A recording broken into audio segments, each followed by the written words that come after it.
Assalamualaikum warahmatullahi wabarakatuh. Wargi YouTube dina channel Atmang Dina Marang.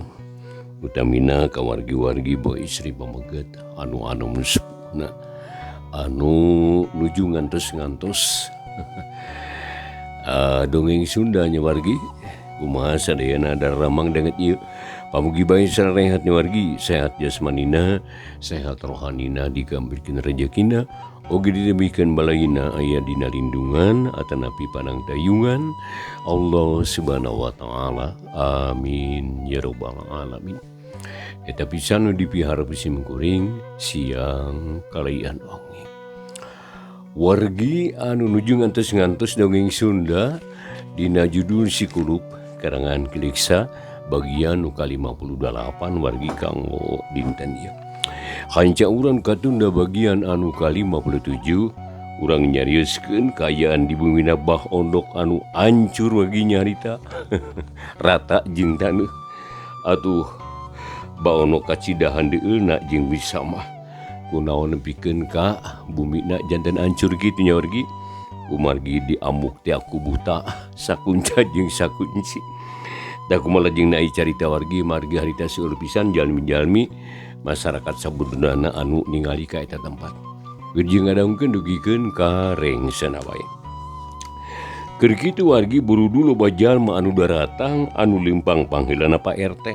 Dituturkeun ku Mang Daryo jeung sawarah urang kolot-kolot anu aya di lembur eta.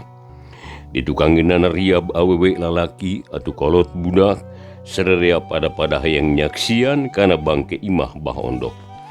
Nya teu kung sedila wargi sarerea geus galingkung lalaju imah Bah Ondok anu geus ancur. Ari Bah Ondok nempo tatanggana daratang teh lain bunga tapi kalah ngarasa era jeung wirang. Dume rumah kurang hade ka tetangga. Komo bisa mah mamani ngaluk tungkul jika bueuk menang mabuk. Ras inget kana caritaan si Kuluk. Atuh beki murungkut bae bisa mah teh. Arita mah karasa perluna hirup jeung tetangga. Sebab yakin pisan harta banda saeutik ge teu bisa nulungan ari manggih tunggara kitu mah. Atuh anu puguh mah nyatana kalakah matak nambahan bingung tapi sok sanajan kitu ari Pak RT jeung anu sajen mah teu buru ngarasa watir nempo kaayaan Bah Ondok kitu. Pok Pak RT ngamimitian nyarita ka Bah Ondok. Bah, kunaon ieu bumi teh betiasa kieu ieu teh? Naku angin puyuh atawa kulini duikeun karata kieu ieu dupi abah teu sawios-wios. Ceuk Pak RT barigog nagog gigireun Bah Ondok. Sedeng panonna mah harita tetep bae neuteub kana bangke imah anu rata jeung taneuh. Atuh ari ditanya kitu mah Bah Ondok ge kapaksa cengkat pok ngajawab. Duh, nu mau ya bah oge teh terang teh Pak RT. Duka kunaon rompok abah teh. Bet janten kieu geuning. Duka ku angin, duka ku lini. Bugu ge nuju bingung abah teh. Ari abah mah teu kirang sawios-wios Pak RT. Jawab Bah Ondok bari ngalimba red ka Pak RT sakedeung. Terus harita ngeluk deui jiga nu era. Ari Pak RT kageteun atuh pok nanya deui. Aih, na make teh terang abah. Dupi abah teh waktu saya ka jantenan kieu nuju arangkat ka mana atuh? Piraku ari teh terang onaman. Ceuk Pak RT pura-pura can nyaho atuh Bah Ondok beki bingungan bae. Malah maka erana beki nambahan harita.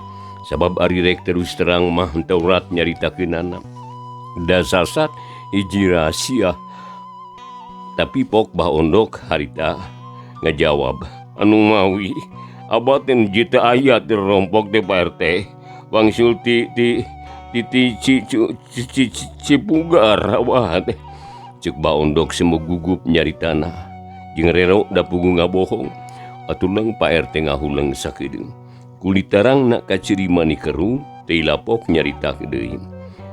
Nah di mana Cibugar teh abah teh asana mengupi ka abdi mah. Da anu nurutkeun katerang abdi mah asa teu aya lembur Cipugar di urang mah. Nanging duka upami di daerah tebih mah. Tapi da moal kabujeng ku sadinten atanapi sawengi atuh. Apan abah mah kamari teh pasesonten asa aya di bumi.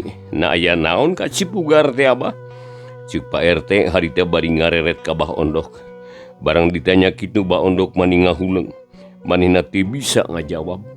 Da puguh atuh wargi manehna teh ngabohong teh. Sedengkeun bohong mah kakara bisa bunyi lamun ditutupan ku bohong deui nya wargi. Tah kitu oge lila-lila mah tangtu bakal kapanggih. Nempo baondok ngahuleung kitu Pak RT Sri Leutik.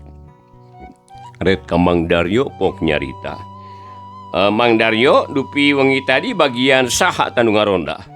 Cik Pak RT api-api teh nyaho padahal mah ngupahan baondok bisi eraeun teuing.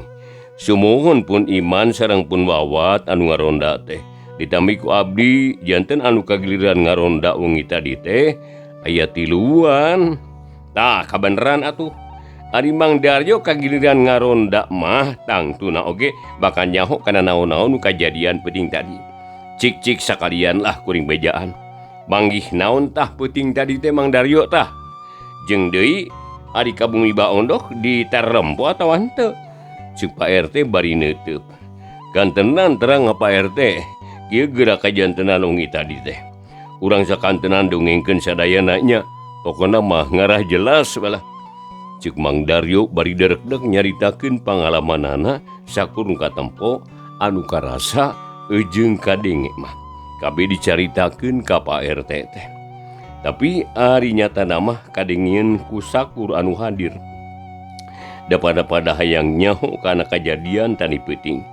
Kitu di baondok jeung bisa mah duanana ngabandungan kalayan daria. Atuh beuki ngarasa era bae baondok teh.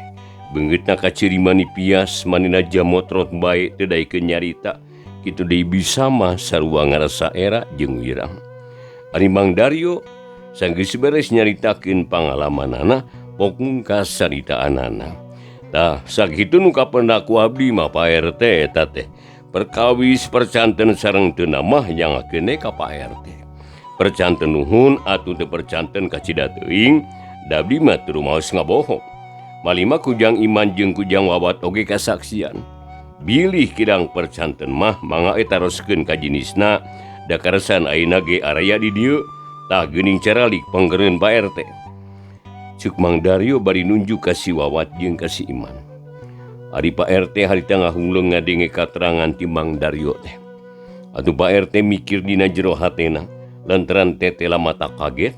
Pokona mah mikiran si kulup anu kabawa ku kareta siluman.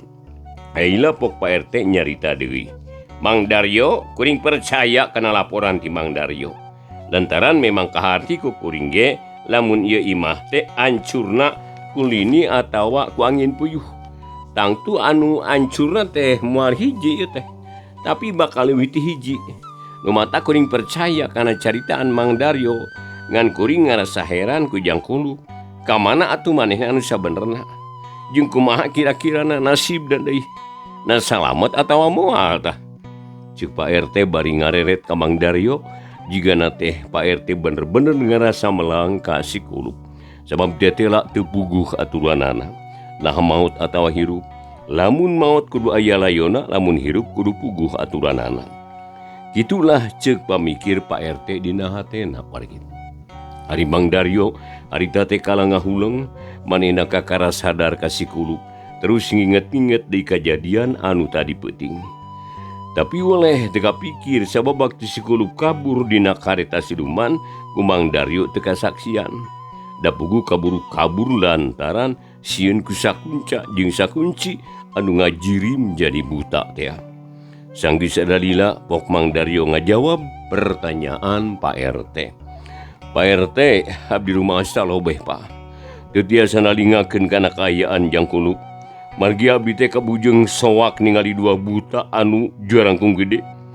Atuh lajeng we abdi teh lumpat ninggalkeun jangkulup anu harita nuju dikepung ku 2 buta. Rupina mah jangkulup teh kairi ku buta sanasib sareng bumi baonok. Kitu manawi Pak RT. Cuk Mang Daryo bari damisak ras inget ka si kulup. Malah bere katempo dina ciptaanana waktu si kulup keur nampilingan kuda jeung najongan kareta siluman. Ari Pak RT mani ngahuleung di bae ngadenge katerangan kitu. Ku Pak RT kacipta si kulup teh dikakesak ku suku buta anu jebrag. Nya sanggeus sadalila mawargi kakara Pak RT nyarita deui bari ngalimbah. Mang Daryo, Eh, lamun taksiran Mang Daryo bener, teteh lama takwati di jangkuluk teh. Tak kulantaran kitu kuring hayang yakin pisan. Lamun sakira hidup keneh kudu puguh leosna. Atuh lamun geus maot hayang kapanggih layona. Ku kituna hayu urang abri lah bangke imah teh. Sisuganan aya tandana tah kumaha satuju Mang Daryo. Cuk Pak RT bari ngareret ka Mang Daryo. Kan tenan Pak RT mangga urang pada milarian dabdi ge sami ngaraos panasaran. Mangga nyangakeun ka Pak RT kanggo saterasna mah. Ayeuna mah teh kudu loba aturan deui. Urang tan teh tareangan we lah ku sarerea yuk ulah loba ti ngawadul. Cuk Pak RT bari jungunang tung terus ngagedig leumpang nyampeurkeun kana bangke imah Bah Ondok. Atuh burul dituturkeun ku sarerea sarta harita kene sing karoreh neangan ayeun si kulup susuganan aya di dinya. Wargi peruhan jalma harita teh sing karoreh neangan ayeun si kulup tapi saurang ge teu aya nu manggihan. Nu kapanggih ngan bangke hayam jeung soang bae. Nu kabeneran kandangna di kolong imah ngilu ka irik ku sakunca jeung sakunci. Kitu ge geus pejet ngahiji jeung taneuh. Tapi Pak RT teh katunu sajena ngarasa sugema lamun can kapanggih mah. Terus bae di korehan deui nepi ka ledug jelem eta lelemahan teh. Malah tungtungna mah Bah Ondok teh katut bisa mah ngilu neangan. Sab ngarasa era ku Pak RT jeung ku para tatanggana. Da tetela sarerea geus nyarahun ka si kulup, sanggeus sarerea ngarasa yakin yen layon si kulup teu aya, pok Pak RT nyarita ka Mang Daryo. Ah, tetela teu kapanggih ya Mang Daryo ieu.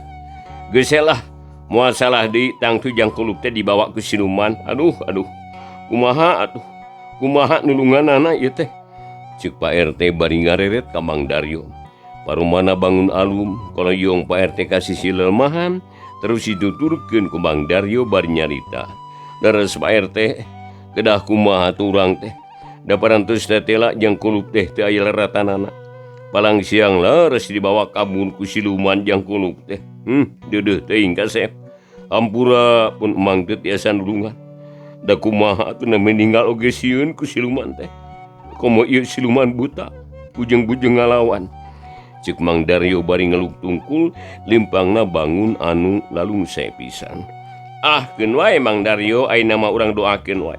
Sangkan jang kulup salamet dina perkara ieu mah urang teh teu salah-salah teuing. Sabari usaha mah kudu kumaha urang teh. Ngan teu hasil wae usaha. Tapi keun ayeuna mah urang pasrahkeun we lah ka Nu Maha Kawasa. Sumuhun kitu we ayeuna mah Pak RT. Nang sadayana bubar atuh. Naha moal langkung sae pamri ditaroskeun heula ka Bah Ondok. Ditanyakeun kumaha Mang Daryo ieu teh. Sumuhun taroskeun jang kulupna dikumahakeun saresna ku Bah Ondok teh. Abdi mah hoyong terange atuh. Nawan yeun terus terang kitu atuh moal si Abah teh.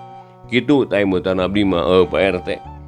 Cuk Mang Daryo bari ruat reret nempuan Bah Ondok tapi tetela jauh ti manehna.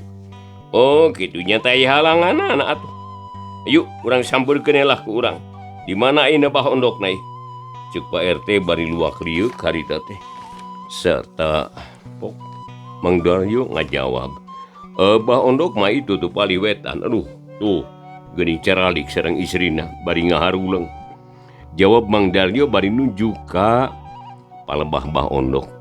Ari jalma-jalma nu sejena harita geus mimiti sing laleos baralik atuh pok Pak RT nyarita deui. Heeh, hayu atuh urang sambeurkeun ayeuna mah. Cuk Pak RT bari terus ngaleos muru ka Bah Ondok duka ngeundanangi celik Mang Daryo. Wargi masih ngadongkeun dongeng Sunda dina YouTube-nya dina channel @Mandina-Marah. Da wargi sadaya boh anu caket tetebihna saha bae di mana bae alamat warginya. Bo istri anu atanapi pamanggeut nah nu anu sepuhna nemi karesep kana dongeng Sunda. Ieu jeung ngadangkeun kasandayannya wargi.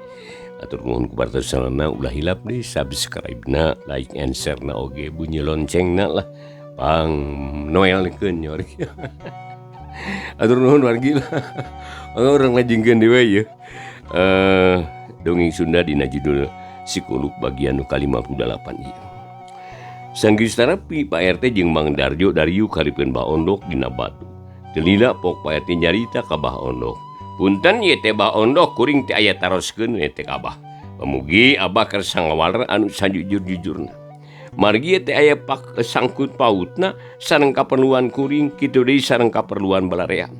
Kitu tah anu bade ditaroskeun teh kumaha tah Abah henteu kaabotan. Ceuk Pak RT ngamimitian nyarita ka Bah Ondok. Ari Bah Ondok wargi rada ngarenjak ditanya kitu ku Pak RT teh. Ari sabab taru masa loba kasalahan tapi sakabeh nu dirahasiakeunana geus kaboker ku balarea. Atuh Bah Ondok jadi bingung tapi pok ngajawab sabab lamun teu ngajawab bakal leuwih kawiwirangan. Sumangga Pak RT bari naroskeun naon Pak RT teh. Ari Abah moal ngeraos kabotan. Tangtes ka Abah oge bari diwaler eta teh. Jawab Bah Ondok bari ngareret ka Pak RT. Sorot panungna surem jiga nu bingung pisan. Nuhun Bah, kieu maksud abdi teh. Kamari teh abdi ningali hiji jajaka di bumi Abah, malah mah abdi ge parantos terang ka eta jajaka teh. Jenenganna lajang kulup cenah urang Cianjuang. Taina abdi bade tumaros ka Abah. Ka mana ayeuna eta jajaka teh? Naku Abah disebakeun ka Siluman Buta Hejo? Da buktina tadi wengi aya kejadian kitu geuning. Ceuk Pak RT nyaritana teu make aling-aling deui wargi. Langsung bae kana pokona jiga anu geus teu sabar. Hayang buru-buru nyaho kana jawabanana. Ari sabab daya hartina atuh malapah gedang ge da puguh sarerea geus pada nyaho. Ari Bah Ondok maningah huleung ditanya kitu. Manehna rada bingung arek balaka ka Pak RT teh. Sok sanajan geus nyaho yen rahasia geus kanyahoan ku umum, tapi rek nyarita heureun ku letah. Sanggis ngahuleung sakedeung, pok Bah Ondok ngajawab, "Pak RT, seueubeun laksel duka Abah rumaos lepat. Dirompok Abah leres pisan aya jajaka anu jenengan kulup. Malimal leres pisan eta teh anjeunna teh kawi ti Cianjuang. Nanging ayeuna mah duka ka mana anjeunna teh? Abah ge teh yakin nah anjeunna teh dicandak ku siluman eta napi kabur. Abah gitu tiasa nangtoskeun Pak RT teh. Apunten Jawab Bah Ondok bangun kaleken pisan rek ngajawab teh. Ih ari Abah, perkawis ka mana-mana mah sawios teu kada janten emutan Bah. Nah ini pentingna mana ajang kulup teh disebakeun atawa henteu. Cobi baler heula Bah ye. Sok. Engke tangtos tiasa kanyahoan. Nah ka mana ajang kulup teh leosna? Kitu tah maksud abdi mah. Sumuhun leres kitu Pak RT. Jawab Bah Ondok maninga deg-deg jigana geus teu tahan ku era teh. Ari rek ngabohong teu aya dikeun alesan. Gadeng kitu Pak RT maninga huleung padahal mah ti samemehna ge geus nyaho. Yen si kulup teh pasti disebakeun ku Bah Ondok. Tapi ari ngadenge pangakuan ti jenis mah teu buru ngarasa kaget. Tetela tega pisan Abah mah kanyawa batur teh nganggap runtah. Estu disarwakeun jeung barang paeh. Dipake jual beli, dipake nukeran harta banda ka siluman. Kejem pisan eta teh Bah. Eta hiji kalakuan manusia nu sarua jeung kalakuan setan. Tak ieu jiga nu disebut tah tukang ngadahar getih batur teh. Kitu mereunah sabab tetela teu boga rasa kamanusiaan. Deudeuh teuing kasep jang. Ujang teh bet dikadarkeun kudu jadi parab siluman. Nah atuh teu meunang dicare ku Mang. Lantaran tetela ujang teh geus diparabkeun geuning ku Bah Ondok. Ceuk Pak RT bari ngeluk tungkul. Tungtungna Pak RT jadi inget deui ka si kulup. Atena ngarasa kagagas ku ayeuna nasib anu tumiba ka si kulup teh. Sedengkeun Bah Ondok jeung bisa mah hatena tagiwur era. Sieun wirang jeung kaget pacampur ngajani hiji. Era na peda rahasia na kabongkar, kaget na peda Pak RT jiga nu geus wanu pisan ka si kulup. Atuh beuki ngeluk bae Bah Ondok teh. Manehna teu wani nembongkeun beungeut, jajantungna dagdigdug tutunggulan. Kitu di Mang Daryo harita. Harita teh ngeluk bae tungkul inget ka si kulup. Mang Daryo ngarasa dosa peda teu bisa nulungan si kulup. Teu lilajung Pak RT nyengkatkeun sirahna, ret deui ka Bah Ondok harita. Pok nyarita deui. Lamun kitu carana geus yakin pisan. yen si kulup teh pasti dibawa ku siluman buta hejo ingon-ingon Abah. Talun geus kieu rek kumaha tanggung jawab Abah. Piraku Abah teu kapok ku kajadian anu geus kaliwat. Kalakuan Abah teh geus kanyahoan ku balarea. Malah lain urang dieu bae, dalah nu jauh ge geus nyarahun yen Abah teh muhit siluman ka buta hejo. Na teu era eta teh bah. Ceuk Pak RT harita bari melong ka Bah Ondok, atuh paneutupna oge bangun hayang nembus kana dada Bah Ondok. Sedengkeun wargi anu ditanyana can waka ngajawab harita teh. Jadi manehna mikir sajroning hatena, mikir-mikir pijawabeun anu sakira pondok. Tapi Patri sabab hoream ka papanjangan nyaritakeun perkara eta. Deui lapok Bah Ondok ngajawab, "Sadaya-daya Pak RT, Abah rumah selepat. Ayeuna mah mangawe lah jangakeun ka Pak RT. Bari kitu bari kieu ge henteu langkung Pak RT eta mah." Jawab Bah Ondok bari ngareret sakedeung terus ngeluk deui tungkul. "Ih, salah atuh ari masrakeun ka kuring mah. Da kuring teu boga dosa. Malah kuring teh arek menta tanggung jawabna ti Abah oge di Bah Ondok. Narek cukup ku nyarita kitu bae Abah teh. Ulah kitu atuh Bah. Nyawa manusia teh ulah disarwakeun jeung nyawa hayam. Cik rek kumaha Abah ayeuna ieu?" Ceuk Pak RT bari neuteub antep pisan. Dina beungeutna katara rada geuneuh jiga nama Pak RT ngarasa keheul ka Bah Ondok. Semuhun kedah kumaha atuh. Kedah kumaha atuh Abah teh Pak RT. Nama ke kudu kumaha eta mah kumaha we carana. Hiji jalma anu geus rumasa ngorbankeun nyawa batur piraku rek cukup ku sadaya-daya. Cik mikir atuh Bah yeuh. Jeung di ku Abah perlu dikanyahokeun. Jajakan diwadalkeun ku Abah teh nya. Eta teh yeuh hiji putra jalma gagah nu baheula kungsi ngagagalkeun pagawean Abah. Si kuring rek nanya, "Inget keneh henteu ka Agan Itok anu ngelehkeun Aki Giri jeung Basuri? Jeung anu geus nyalametkeun Subali anu rek disebakeun ku Abah? Cik inget keneh henteu ka dinya tah?" Ceuk Pak RT bari toleh molohok ka Bah Ondok. Ari Bah Ondok mani ngagurubug tina awahing ku kaget. Sabab manehna ge moal poho kana eta lalakon. Pugu kungsi kawiwirangan. Sakedapan mah Bah Ondok molohok bae ka Pak RT. Lila-lila pok nanya ka Pak RT. Jangkuluk teh putra Gan Itok. Ceuk Bah Ondok bari ngaleper. Kumanehna kagambar deui kajadian sawatara taun katukang. Abah Ondok ngadeg-deg sapada harita. "Bener Bah, Jangkuluk teh putra Gan Itok. Sanggup Abah narima hukumanana. Sabab tang Gang Itok moal cicingeun lamun putrana dikitu-kitu ku Abah. Anjeunna bakal ngamuk sarta bakal ngahukuman ka Abah. Sok ngarasakeun ku Abah. Kumaha kira-kirana akibat anu bakal katarima ku Abah. Aduh. Ampun Pak RT Abah teh. Abah teh teu sanggem ayeuna hukumanana. Aduh alah. Kedah kumaha atuh Abah teh. Aduh cilaka urang teh sama. Ceuk Bah Ondok harita bari ngareret ka pamajikanana. Atuh bisa mah ge mani calang abdina awahing ku reuwas jeung sieun. Bisa mah teu bisa mikir. Atuh manehna harita teh teu nyarita, teu bisa nyarita nganti corona we elok-elokan. Ari panon molotot teu ngiceup-ngiceup. Tungtungna Bah Ondok jeung pamajikanana pahulang-ulang bae. Sarta sing polohok bangun anu bararingung pipikiran. Ngomong salah,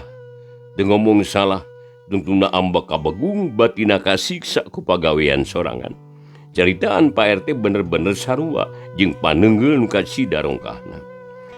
Nya kulantaran empo Bah Ondok jiga nu susah pisan nilai jalma nu aya di dinya beuki ngurangan. Malah tungtungna mah ngan tinggal Mang Daryo wungkul jeung Pak RT anu maturan Bah Ondok teh. Kitu oge Mang Daryo geus teu sabar hayang geura balik. Lantaran teu kuat ku tunduh. Data dipeuting tas ngaronda atuh pok mangsakeun nyarita ka Pak RT.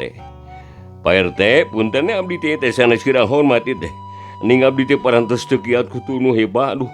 Sejak amitan abdi mah ieu." Ceuk Mang Daryo bari jung nangtung terus nguliat jiga nu ngarasa sangkeun. Mang Daryo, da kuring ge geus sangkeul ieu teh. Ongko nu ditanyana ge kala Kang Haruleung kitu. Jiga ku tong-un geuning. Yuk, urang baralik ka ayeuna mah. Keun leba ondok malah dabungan hese diajak nyarita geuning. Ceuk Pak RT bari jung nangtung terus ngaleos ninggalkeun Mbah Ondok dituturkeun ku Mang Daryo. Duanana wargi harita ngagardi gelempang. Nyatana teu ngareret deui ka Mbah Ondok teh. Da maneh lain teu karunya bungan hese diajak badami. Nya kapaksa we ninggalkeun anu keur susah Pak RT oge. Ongko susahna ge dijieun ku sorangan apan. Atuh ngan bati nyerina bae Mbah Ondok. Itu deui bisa mah kacidana langsana ku tatangga pada ninggalkeun boro-boro aya nulungan teu aya nu nyebut karunya-karunya acan. Geus ngalaman nu kitu mah kakara bisa mah inget deui kana caritaan si Kulup. Samalah asa kadenge deui dina ceurina.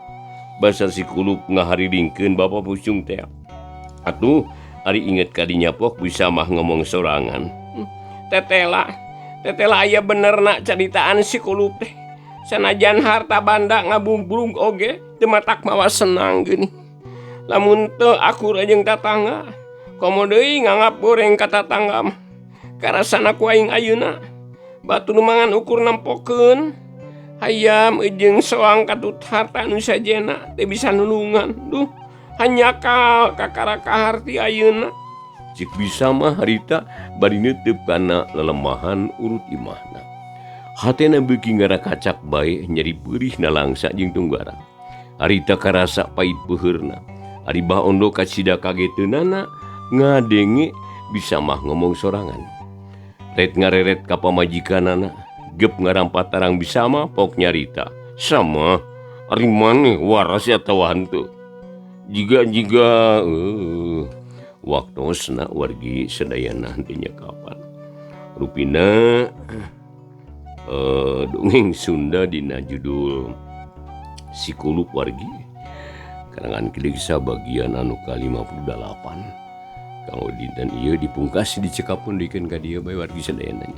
Sakali deui sok sanaos ieu mangrupikeun dongeng sing tiasa ngajantenkeun landung pangbeberahna. Kalayan wargi insyaallah Si Kulup atau bagian anu ke-58 tangtosna enjing dina waktu anu sami pamugi urang sadaya tiasa ditepang daungkeun deui. Atur nuhun kumaha paratusan wargi sadayana. Wilujeng baturai. Wassalamualaikum warahmatullahi wabarakatuh.